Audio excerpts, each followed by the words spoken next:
हाँ, लाइन बना लो, लाइन बना लो, लाइन में लग जाओ सारे, हाथ पकड़ो एक दूसरे का, ऊपर उठाओ, ऊपर उठाओ। ये हाँ, पहले ये कर लो मोदी जी, बना दो अच्छी खासी एआई समिट की चुनावी रैली, कर दो विदेशी डेलीगेट्स के साथ बीजेपी के गठबंधन का ऐलान, मांग लो वो गलगोटिया के चाइनीज कुत्ते के नाम पर वोट, बना दो इंटरनेशनल इवेंट की इंस्टा रील, बजा दो डीजे पे कच्चा बादाम, बन जाओ सीधे पीएम से अंजलि अरोड़ा। ये क्या क्या कर रहे हैं मोदी जी एआई समिट में, क्या बोल रहे हैं एआई समिट में? आज आपका रिपोर्टर के महेंद्र सिंह शो में इसी का पोस्टमार्टम करेंगे, आखिर तक देखिएगा, मजा आएगा। और भरोसा रखो जो लाइक और सब्सक्राइब करेगा उसके खाते में एक दिन 15 लाख भी आएगा। भारत दुनिया की सबसे बड़ी युवा आबादी का देश है। युवा आबादी का देश है, मानते हैं, लेकिन पहली बात तो ये कि इसमें सरकार की कोई उपलब्धि नहीं है, और अगर है तो उसमें भी आपका कोई योगदान नहीं है। और क्या फायदा ऐसी युवा आबादी का जिसको 80 साल का एक नॉन टेक्निकल सीनियर सिटीजन, जिसे अगर साइंस स्ट्रीम के 4 सब्जेक्ट का नाम बताना पड़ जाए तो टेलीप्रॉम्प्टर पर लिख कर देना पड़ेगा, ऐसा आदमी एआई पर ज्ञान दे रहा है। वो आदमी जिसका साइंस एंड टेक्नोलॉजी से इतना ही वास्ता है जितना हमारी मीडिया का जर्नलिज्म से, जितना कंगना का कॉमन सेंस से, और जितना सनी लियोनी का ब्रह्मचार्य से। भारत नई टेक्नोलॉजी बनाता भी है और उसे अभूतपूर्व तेजी से अपनाता भी है। सही कहा सर, गोबर से कैंसर ठीक करने की टेक्नोलॉजी को जिस तरह अंधभक्तों ने अपनाया है, गोबर खाकर बच्चा पैदा करने की जो टेक्नोलॉजी बाबा ज्ञानी गायकोनोलॉजिस्ट ने बताई है, कोरोना से लेकर परमाणु हमले तक से बचने के लिए गोबर का लेप लगाने की जो advanced research and medical revolution हमारे यहां हुआ है, उसके सामने एआई तो ऐसी लगती है जैसे अभी भी कोई जंगल में पत्थर से आग जला रहा हो।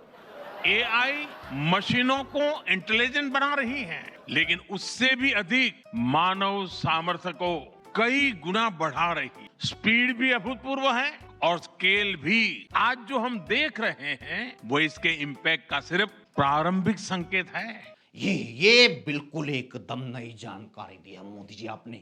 ये जो लोग सामने बैठे हैं इनको थोड़े पता है कि एआई क्या कर रही है, क्या कर सकती है, इसका फ्यूचर में असर क्या होगा। भाई देख रहे हो आप, एआई एक्सपर्ट्स को मोदी जी एआई के कैरेक्टर, यूज, मिसयूज और फ्यूचर के बारे में बता रहे हैं। ये ठीक ऐसा ही है जैसे कोई चेतक चलाने वाले अंकल फाइटर जेट के पायलट को बताएं कि जहाज कैसे उड़ाते हैं, केआरके एसएस राजा मौली को बताएं कि मूवी कैसे बनानी है, और गलगोटिया वाले चाइना को बताएं कि रोबोट कैसे बनाते हैं। वर्तमान पीढ़ी के साथ ही हमें इस बात की भी चिंता करनी है कि आने वाली पीढ़ियों के हाथों में हम एआई का क्या स्वरूप सौंप कर जाएंगे। अरे फिर वही बात, मोदी जी क्या सच में आपको लगता है कि ये जो लोग लाखों रुपए खर्च करके किराया भाड़ा लगा के इंडिया आए हैं, इनको ये सब पता ही नहीं होगा?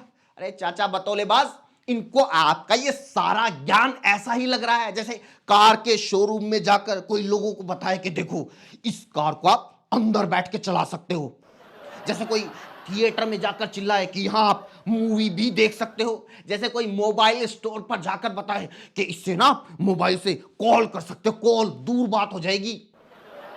अरे चाचा, दुनिया एवेंजर्स और अवतार से भी आगे निकल चुकी है, और आप अभी भी लोगों को शाकालाका बुम बुम की पेंसिल के फीचर बता रहे हो। एआई को डेमोक्रेटाइज करना होगा। एआई को डेमोक्रेटाइज करना होगा? क्यों, अगले इलेक्शन में एआई भी खड़ी हो रही है क्या? अरे मोदी जी, डेमोक्रेटाइज करना है तो सबसे पहले खुद को करो, थोड़ा क्रिटिसिज्म झेलने की शक्ति पैदा करो। खुद को बताओ कि देश सिर्फ आपको वोट करने वाले 15-20 करोड़ लोगों का नहीं है, बाकी 120 करोड़ लोग भी इस देश के नागरिक हैं। मैं एआई के लिए MANAV मानव विजन प्रस्तुत करता हूं। M moral and ethical systems, A accountable governance. लो फिर शुरू हो गई ये गालिब की खट्टी डकार। एम मतलब ये, ए मतलब वो, एन मतलब वो। लो जी, सीख लो आईटी वालों, यही है एआई का ओपन सोर्स, ये है नई कोडिंग का फॉर्मेट, इसी से शुरू होगी एआई की सारी प्रॉम्प्ट, ये है सिलिकॉन वैली का एंट्री पास, इससे हैक हो जाएंगे दुनिया के सारे सर्वर। अरे मोदी जी, कोई एक तो ऐसी बात बोल दो जो सामने वालों को लगे कि हाँ, ये कुछ सुनने और समझने लायक है, इसके बारे में हमने पहले नहीं सोचा था। एंड नेशनल सॉवरेनिटी यानी जिसका डेटा उसका अधिकार। जिसका डेटा उसका अधिकार। वाह वाह मेरी करप्ट विंडो, जनता का पूरा डेटा आधार कार्ड से लिंक करके खुद के पास रखते हो और जब मर्जी लीक कर देते हो। लोगों की जासूसी करने के लिए पेगासस खरीदते हो, लोगों के फोन में संचार साथी इंस्टॉल करवाते हो और दूसरों को ज्ञान दे रहे हो जिसका डेटा उसका अधिकार, और जिसका पैसा उसका कोई अधिकार नहीं। उनको क्यों बोल रहे हो कि पीएम केयर फंड पर लोगों का कोई अधिकार नहीं है? उनको पीएम केयर फंड के बारे में जानने का कोई अधिकार नहीं है। एआई हमारे काम को और अधिक स्मार्ट, एफिशिएंट और इम्पैक्टफुल बनाएगा। एआई राज की बात मोदी जी, इसी सीक्रेट का खुलासा होने के इंतजार में तो ये सारे लोग बैठे थे। एआई हमारे काम को और स्मार्ट और एफिशिएंट और इम्पैक्टफुल बनाएगा। मतलब अब तक तो लोगों को लग रहा था कि एआई आते ही हम सीधे 2002 में पहुंच जाएंगे, काम करना और मुश्किल हो जाएगा। एआई आते ही इंटरनेट फिर से 2G की स्पीड पर चलेगा, लोग वापस पेंटियम 4 पर चले जाएंगे, वापस एसएसडी से फ्लॉपी पर शिफ्ट हो जाएंगे, टच स्क्रीन छोड़कर कीपैड वाले मोबाइल यूज करने लगेंगे। हैं, पारदर्शिता ही सबसे बड़ी सुरक्षा है। यहां आप गलत हो गए सर। पारदर्शिता सुरक्षा होती है उन लोगों के लिए जो काम करते हैं, लेकिन पारदर्शिता खतरा होती है उन लोगों के लिए जो कांड करते हैं। और वैसे भी आपके लिए क्या ही पारदर्शिता, सीज फायर से लेकर अमेरिका से डील, पीएम केयर से लेकर इलेक्टोरल बॉन्ड, हर काम में आपने कितनी पारदर्शिता रखी है, ये बात तो ज्ञानेश कुमार भी बता सकते हैं, क्योंकि उन्होंने भी तो वोटर लिस्ट और एसआईआर में बहुत पारदर्शिता बरती है। डिजिटल वर्ल्ड में कंटेंट पर भी ऑथेंटिसिटी लेवल्स होने चाहिए। लोगों को पता हो क्या असली है, क्या एआई से बनाया गया है। वाह सर जी वाह, एआई में आपको ऑथेंटिसिटी चाहिए, फैक्ट चेक होना चाहिए, आपको पता होना चाहिए कि क्या असली है और क्या फेक है। और खुद जो 12 साल से देश में फेक न्यूज की फैक्ट्री चला रहे हो, जो न्यूज चैनल्स के जरिए फेक न्यूज फैला रहे हो, उसका कुछ नहीं। अभी आपके चहीते जी न्यूज पर एनबीडीएसए ने जुर्माना लगाया है क्योंकि उसने फेक न्यूज चलाई थी कि एक ट्रक ड्राइवर ने हाईवे पर नमाज पढ़ने के लिए जाम लगवा दिया, इसलिए जी न्यूज पर 1 लाख रुपए का जुर्माना लगाया गया है। जी हाँ, 1 लाख रुपए फेक न्यूज के लिए इतनी बड़ी रकम। जी न्यूज वालों ने कहा ये तो हम नहीं देंगे, ये बताओ इसी रेट में पूरे साल का पैकेज कितने में पड़ेगा? आज दुनिया में 2 तरह के लोग हैं, एक जिन्हें एआई में भय दिखता है, दूसरे वो जिन्हें एआई में भाग्य दिखता है।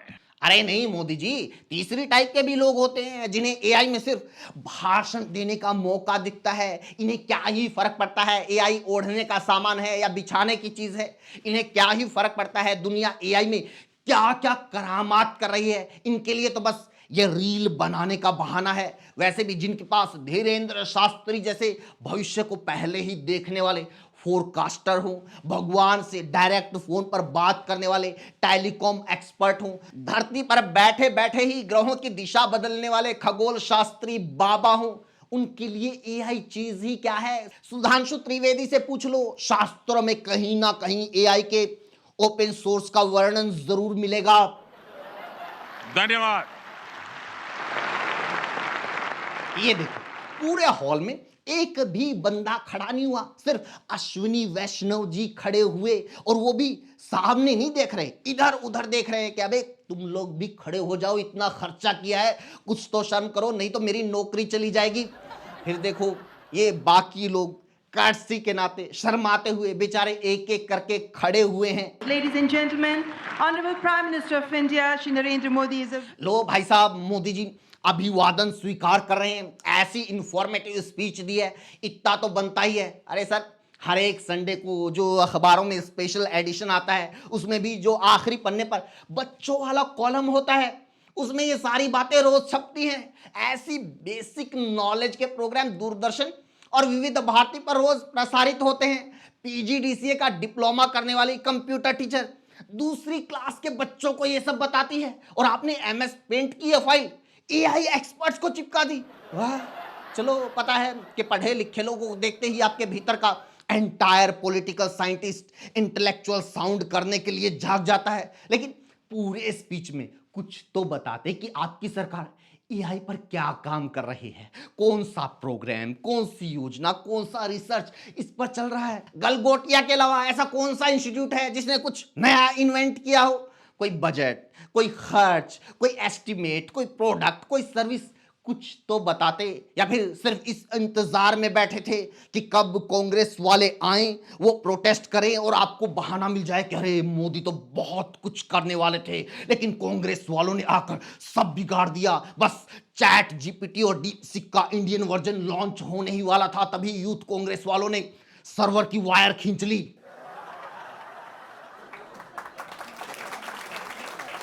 इसी के साथ वीडियो में इतना ही दोस्तों। कैसी लगी कमेंट करके ज़रूर बताइए। कांग्रेस ने एआई समिट में जो प्रोटेस्ट किया है वो सही था या गलत, इस पर भी अपनी ओपिनियन ज़रूर दीजिए। जुड़ने के लिए चैनल को ज़रूर सब्सक्राइब कीजिए। Thank you so much.